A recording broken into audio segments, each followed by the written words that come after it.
Welcome from the deep. I'm Mike the Finder.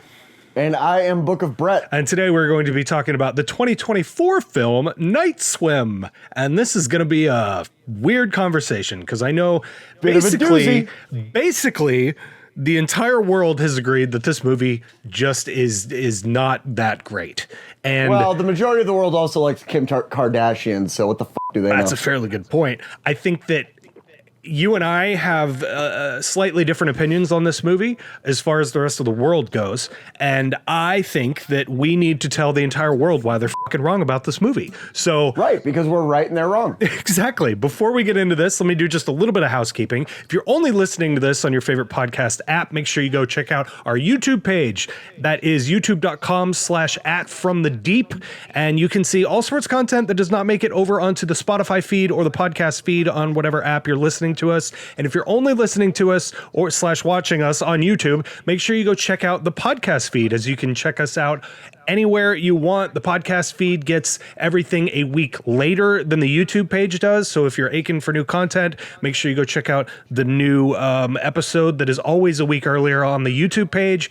And also, we haven't been around the last few weeks. We took a couple weeks off for Christmas break. And then also I got sick. And as always, it lasted just entirely too long. So we're back at it now. New year, new us, as it were, or some such Mike's shit. immune system hates him.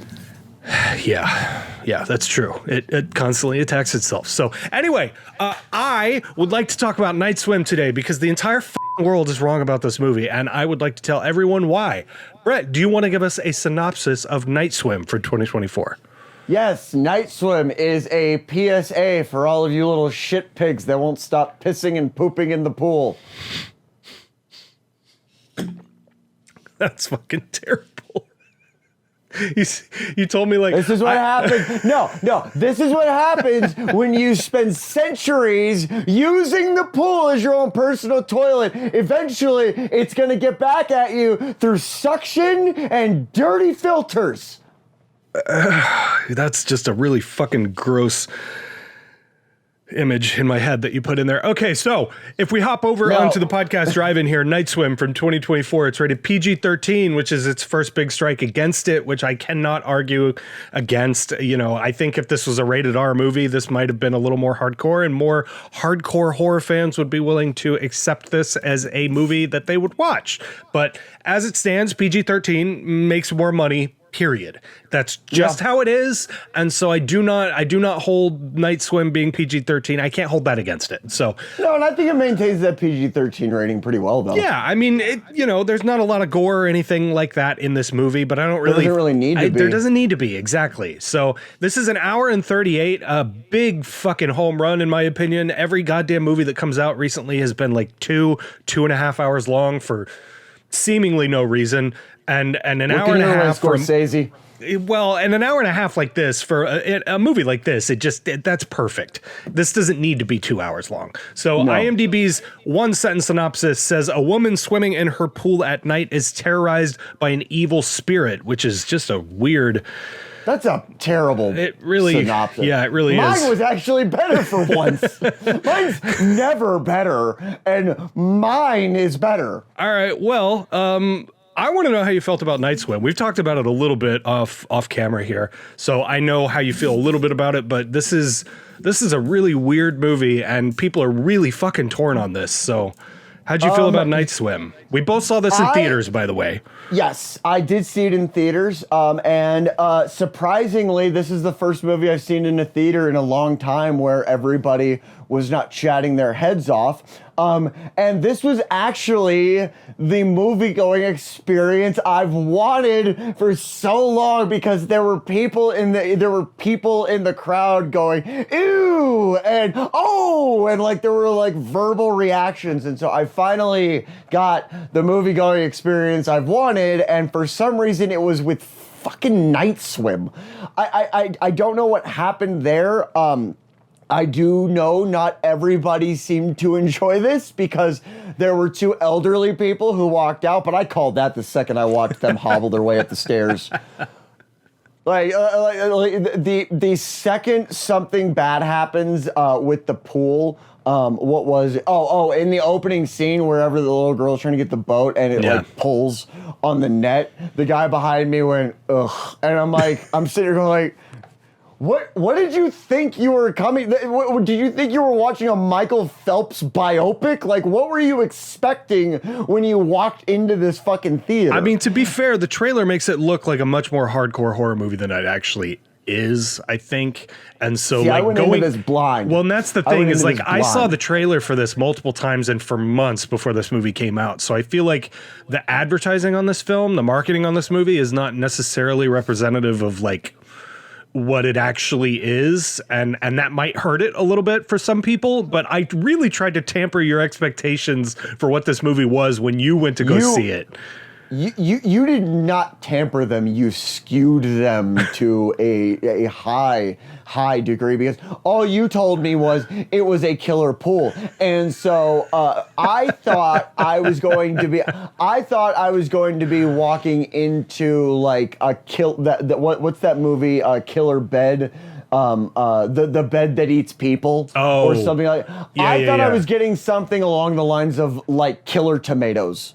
That's what I thought I was walking into. I was expecting a lot more cheese. I was expecting this to be a horror comedy that is well aware that it is a horror comedy, and it's not. They took a ridiculous concept, a killer swimming pool, and made a serious movie out of it. And I gotta say, they fucking did it really, really well. I mean, we've got characters in here I give a shit about. We've got a villain that I care about. Like, it's not really a villain, but it's overall, like, dude, this was a fun ride, and not in the sense of this was ridiculous. I had fun. I had to let go, or I had to suspend a lot of my disbelief, which you do have to do with a movie like this.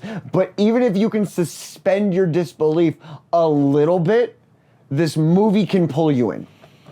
Yeah, I mean, I agree. The thing is like I had a reservation to see this last week, and I looked at the reviews, like, and you were reserved on whether or not you wanted to see it. Or yeah, you reserved the spot. I reserved the spot to go see it. Okay, I decided to not go see it last week because I looked at the reviews and all I saw were negative things. And to be fair, I'm not a huge fan of James Wan. I have a really love-hate relationship with Blumhouse. He's a producer of it. I really like James Wan. I know you do. And that was one of the reasons I wanted you to see it. But I walked into this knowing that James Wan had a hand in this, and Blumhouse, who I have a love-hate relationship with, produced it. So I saw their name come up on screen, and out loud I went, "Uh-oh." Yeah, and that's the thing. It's like, you know, I feel like when you walk into a Blumhouse movie, it's either going to rule or completely suck ass, and there's very little in between. Never an in between. And so like that coupled with all the reviews that I saw about this film, it's like you said, my expectations were askew because of all of those things going into it, kind of working against it. But the theater that I go see stuff in, they were playing this in the big theater that I saw like Scream premiere in, and is a 3-story screen and has 3 stories of seats.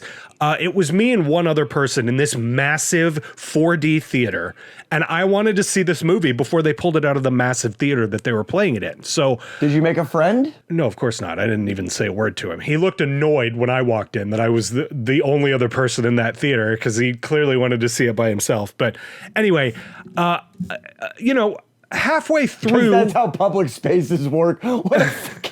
Well, watching this movie, I got about halfway through this not really digging it, and I was laughing at things that I thought were supposed to be serious, and about halfway through, I kind of realized like this is.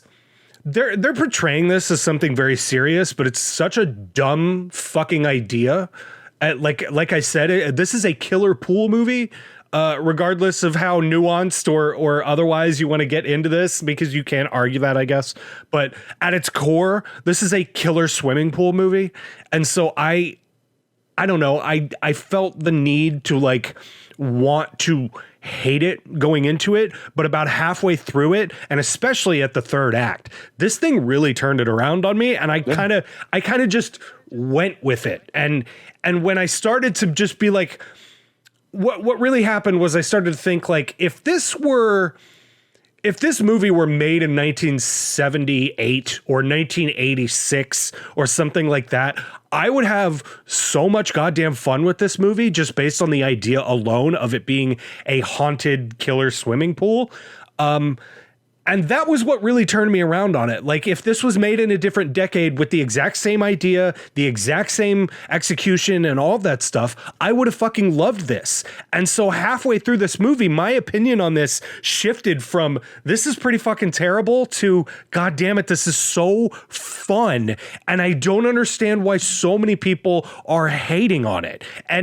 And part of it, I think, is because it's Blumhouse and it's fucking, James Wan produced it. And there's a lot of expectations going into a movie like this with those people attached to it. But if you just take it at face value and allow it to just be a dumbass, stupid idea horror movie, then there is so much fun to be had in this movie.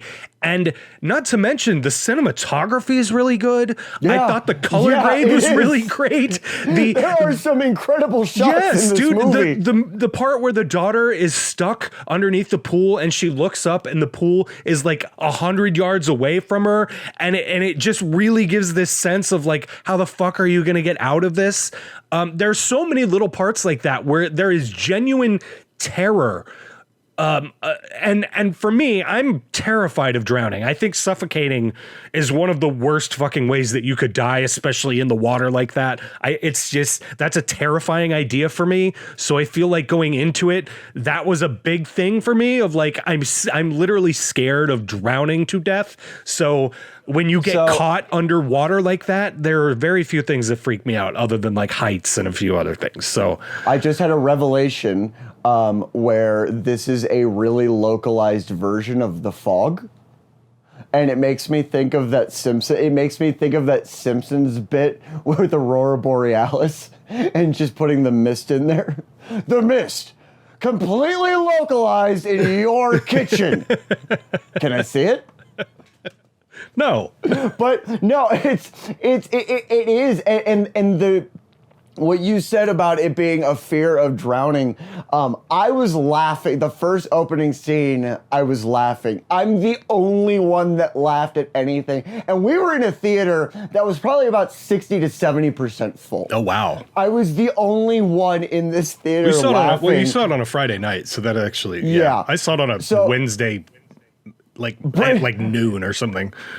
Brittany leans over and she looks at me. She goes, "What are you laughing at?" And I looked at her and I was like, "It's a killer pool." Yeah. Like whatever happens in this movie can be funny because it's a killer fucking pool. Exactly. And there are moments where like the spirits and stuff pop up behind people and it just doesn't work. It doesn't work at being scary. Because it's wacky and goofy, but that is why it's fun. Well, but that's the thing is like the spirits are part of some of the really cool shots. Like that's true. I don't remember the exact scene. I think it is the girl. Yeah, the girl when the girl's underwater, and she's got her love interest over. And all those bubbles are coming up, and through the bubbles we get a spirit popping through. Like, first of all, I knew that was coming, but second of all, it was still a really, really cool shot. And this movie does something that I really appreciated, where it acknowledged the fact that we have to have a character dive into the history and figure out what's going, but it skims through that part of that. It skims through that trope so quickly that I actually appreciated it because it was like, as soon as they started doing it, it was like, okay, here we go. We That is exactly how I felt. I rolled my fucking eyes almost out of my head when it started. And then it was over and it was like, oh, okay, they understand. Like, cause I mean, how else are you going to find it? You have two options. Go to the library, find something in the attic. Those are your two options when you're going to find history behind something like this. And they just kind of like went, okay, we have to do this, but we're going to do it. Well, and it's because it's such a modern looking house. When she starts finding nuns and stuff, I was just like, what the fuck are we doing here? But then, you know, the fact that the pool is a natural spring pool really helps it a lot. And therefore you can really play with the idea. I like how when the older lady that she goes, that lost her daughter at the beginning of the movie, when she starts explaining that this was a place that must have been worshipped or something, again, I rolled my fucking eyes of like, okay, you don't know that. That's a massive guess on your part. You even say they must have, just assuming, which is really stupid, but all of it works in this really dumb way. I don't know how else to put it. It's so fucking stupid, but it works. Do you know why it works? Why? Because it's about a killer pool. Yeah. You can do anything you want. Right. It's a ridiculous concept. And that's why I say I really don't understand why people hate this movie so much. Because you have a ridiculous concept executed in a pretty much serious way. And they do it really well. They do it. They could have very easily gone, it's a killer pool. Yeah. But no, they took this ridiculous concept. They knew it was ridiculous, and they still decided to go a serious route with it without honestly taking it too seriously. And I do have to say, Brittany just texted me. The only thing she texted me was, Poultergeist! Exclamation mark! Exclamation mark! And that, ladies and gentlemen, is why I married her. That's very funny. But no, she did. She said that last night when I told her what my synopsis was going to be. She's like, "You don't have to say that. All you have to say is Poltergeist 8, Poultergeist." I mean, yeah, that's the thing is like when it started to go into all the, you know, the spirits and stuff being attached to this pool, I kind of was like, again, the first half of the movie, I was really rolling my eyes at it a lot. But then by the time the lady at the beginning who lost her daughter starts explaining like somebody has to die in order for someone else to receive the benefits from this pool. That is a cool really idea. Cool. It's a fucking awesome idea. And go ahead. When that's what I do. When you said everybody hates this movie, I went, what were they expecting? Are you so high up on that Clydesdale horse of yours that everything has to be elevated? Nothing can be fun anymore? I think like, go ahead. I think the bigger problem is, like I said earlier, the marketing on this movie makes it look like a really serious,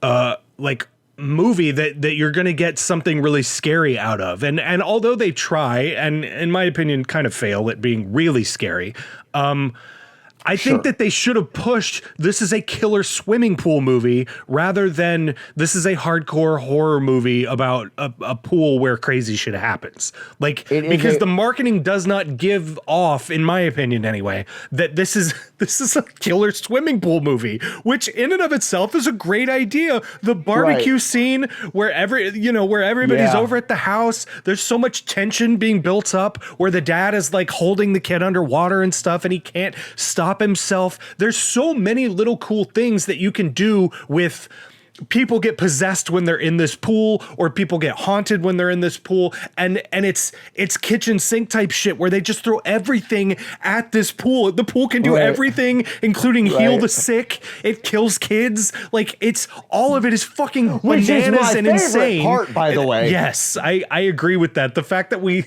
open this movie with the swimming pool killing a child.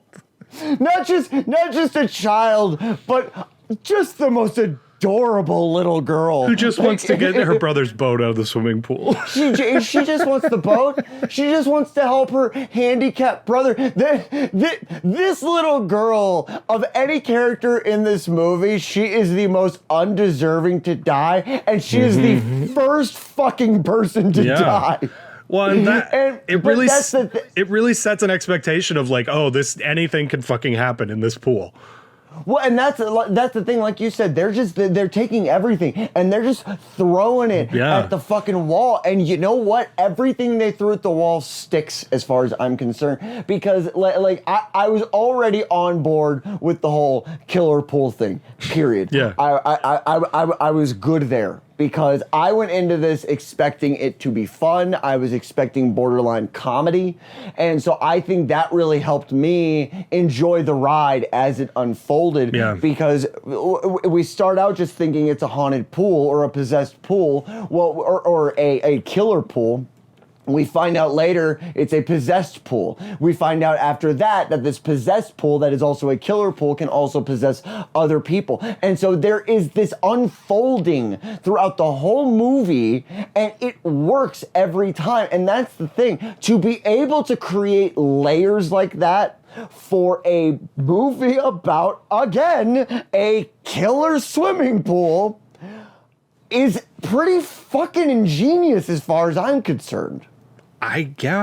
That's the thing, man, is everyone hates on this movie, I think, because they just have these expectations. And this is why when I called you and was like, dude, go see Night Swim, I told you it's one of the dumbest movies I've ever seen, and I fucking loved it. And I think it's all about the expectations you go into it with.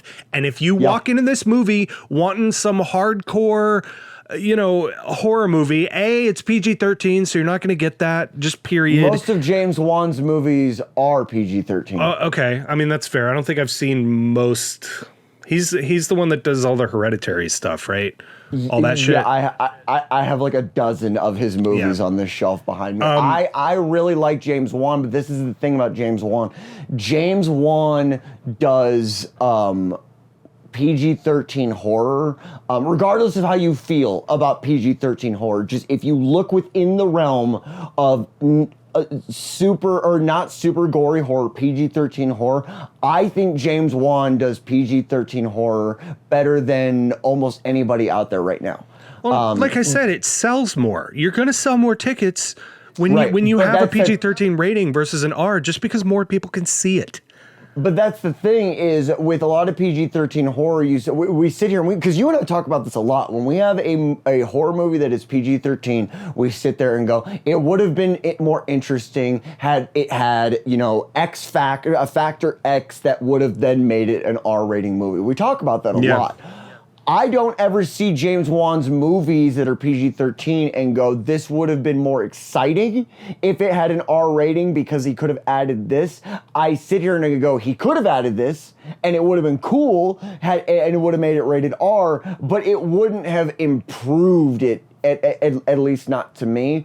But I'm also, again, like I said, I'm a bit of a James Wan fanboy, but that's because I really love the Conjuring series. I really love the Insidious series. And I think he does a really, really good job. He does R-rated horror too. But I think he does PG-13 horror properly.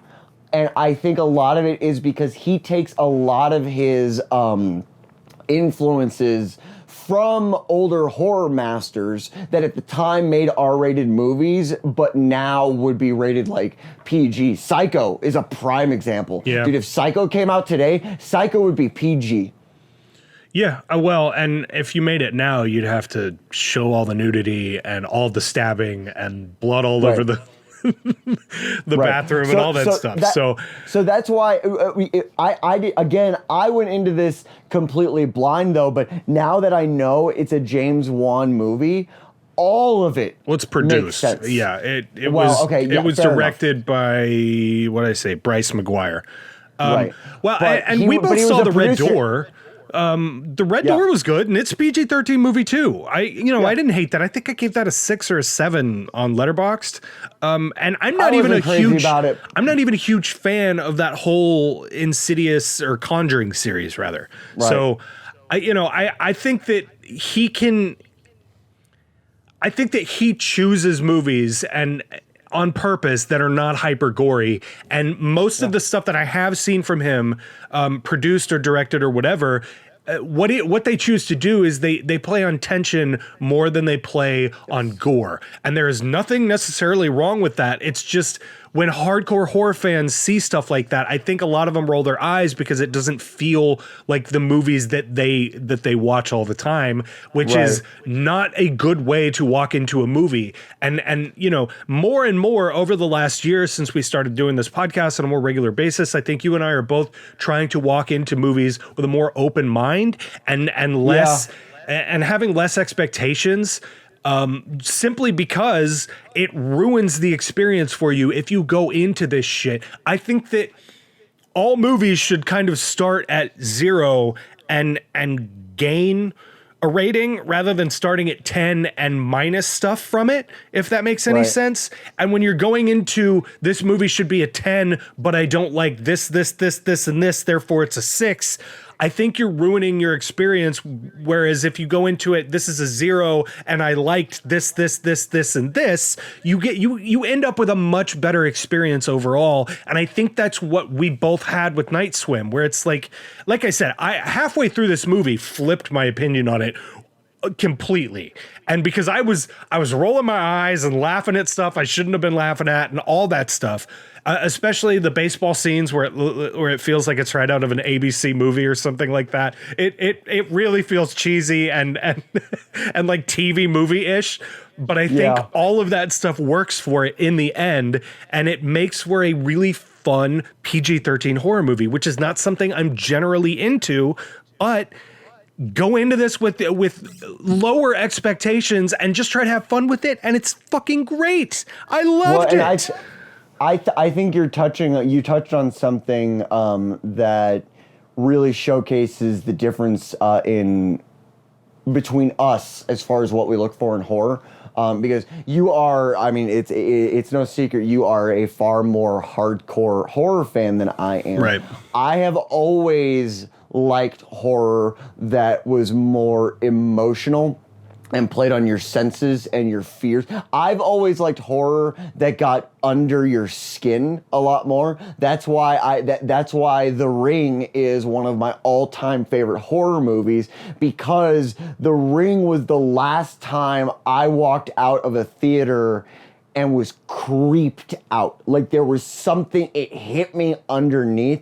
And that's what I like in horror. I like horror that plays on your fears and doesn't just make you scared in a scene. I like horror that sits there and really, really gets under your skin. Right. And really, really makes you uncomfortable. And there were moments in this when they're trapped underwater where I'm sitting here going, oh. Yeah.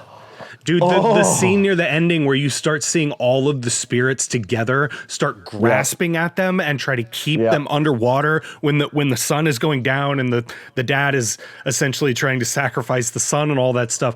Dude, it's so creepy seeing all the people that have died in this body of water try to keep somebody else down so that the dad can end up being healed and stuff like that. And it's such a little part of this movie where the dad's sick. He starts to get better after swimming in the pool, and then come to find out that the pool requires a sacrifice in order to continue to help the dad.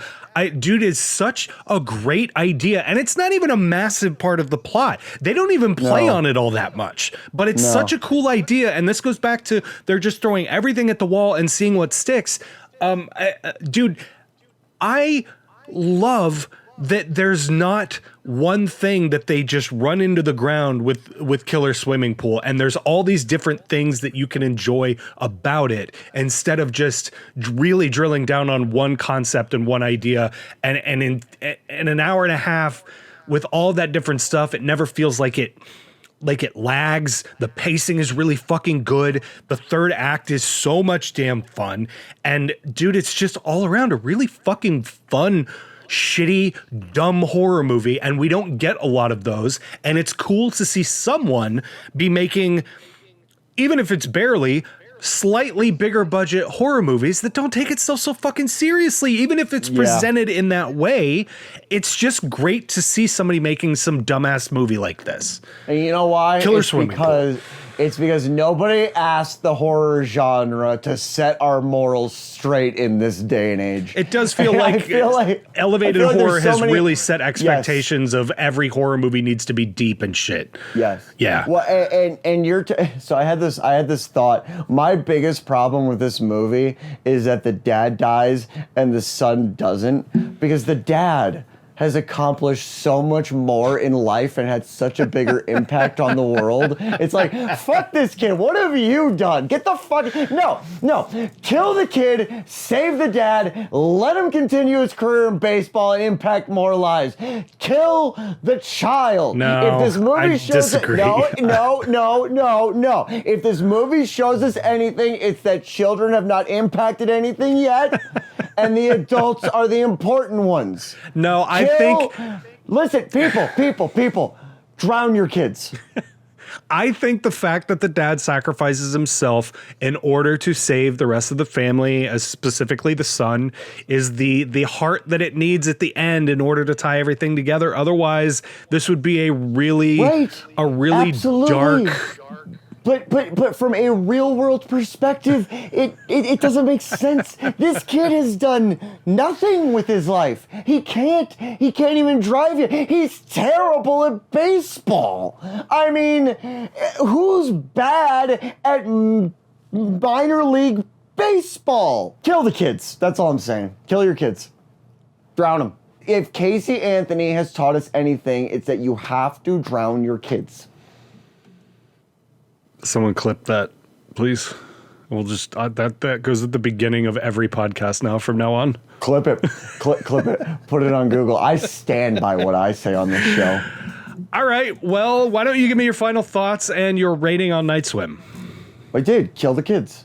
No. My final thoughts. This is a very fun, not serious, but not comedic horror movie. This is how you make a lighthearted horror movie, a fun horror movie that doesn't take itself seriously on certain aspects, but does take itself seriously on other aspects. They took the time to focus on the artistry of filmmaking. They took the time to make sure the things that make a good movie are there and they're solid, but then they still took the time, they still took the energy to have fun with it.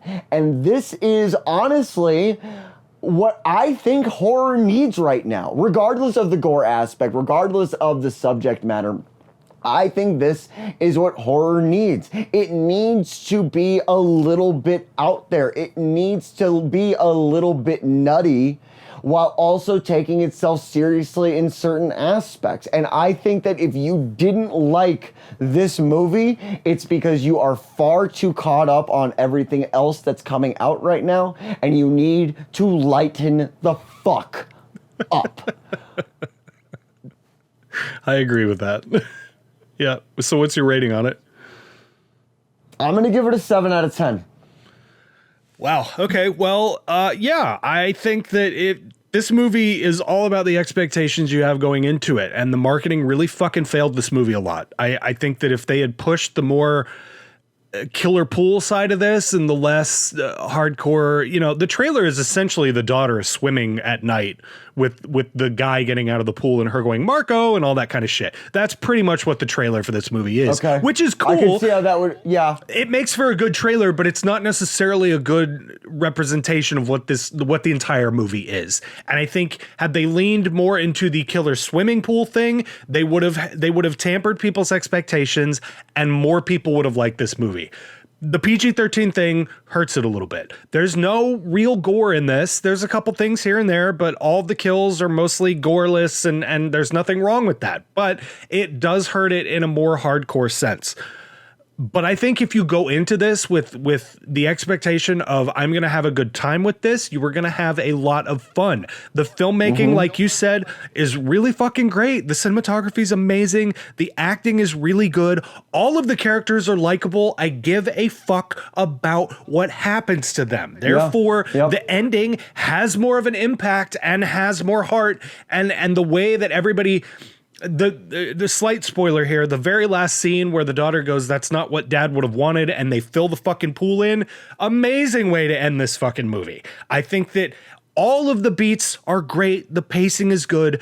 Everything is really fucking fun, but if you're a curmudgeon about fucking PG-13 horror, or this movie is a little too wacky, all that shit, horror needs to be stupid and wacky sometimes, and we don't need every single fucking movie to be about trauma and fucking depression. So it doesn't need to move your moral fucking exactly. compass. Sometimes a dumb horror movie is just supposed to be a dumb horror movie, and that is okay. Like I said, had this movie been made in 1986, all the hardcore horror fans would be all fucking over it because it would be this kitschy, campy, dumb fucking horror movie from the early to mid 80s that everyone was like, "Have you seen the Killer Pool movie?" What's fucking different here?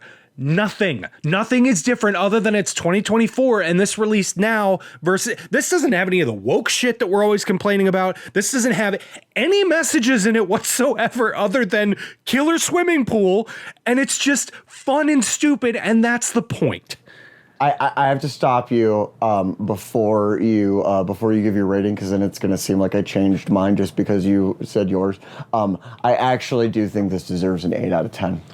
I think it deserves an 8 out of 10. So I'm going to put 8 out of 10. I hate interrupting you. I feel bad every time I interrupt you. But I was sitting here going like, well, he's going to give his, and then it's going to sound like I raised mine, and then it's going to sound like I'm just latching onto him. So anyway, continue. Well, on Letterboxd, when I saw this a few days ago, I gave it a 6. I've been sitting on this movie for a couple days now. I'm going to raise it up to a 7. It could be possibly an 8 on a rewatch. I think that it's all about how much fun you're willing to get out of this movie is what you're going to get out of it. And if you go into it with the everyone hates this, I did that. And halfway through decided I'm okay with wherever the fuck they want to go with this. That's the sort of attitude you fucking need to have if you're going to enjoy this movie. And if you're not going to enjoy this movie based on what everybody else is saying about it, that's fine. That's your prerogative. But it does beg the question as why are you watching a movie that everyone else is saying it's bad just to say it's bad as well? Like I just the Hallmark Channel. Yeah, I mean, maybe look inward a little bit and see why you feel that way about it. And if you just hate it, I would love to know why. Please leave it down in the comments. I want to know what people are thinking who really hate this movie, because I genuinely just had so much damn fun with it. I just don't get it. I don't get all the fucking hate for this film. As with most things negative, you're normally the problem. Not you, Mike. Just you, the viewer. Well, also me. You're the problem. Yeah. Okay, yeah. Well, we don't have that much time. But all right, well, if you like this, make sure you hit the like button. If you really liked it, make sure you hit the subscribe button, because we got a lot more content like this on this channel. We're going to be doing a lot more movies this year. I think we're going to branch out into some more non-horror shit this year. I know that's something Brett has been really begging me to do recently, so I think we may do more of that. Thank you guys for watching. We really appreciate all the support we've been getting, and we'll see you guys next time from the deep. Bye-bye.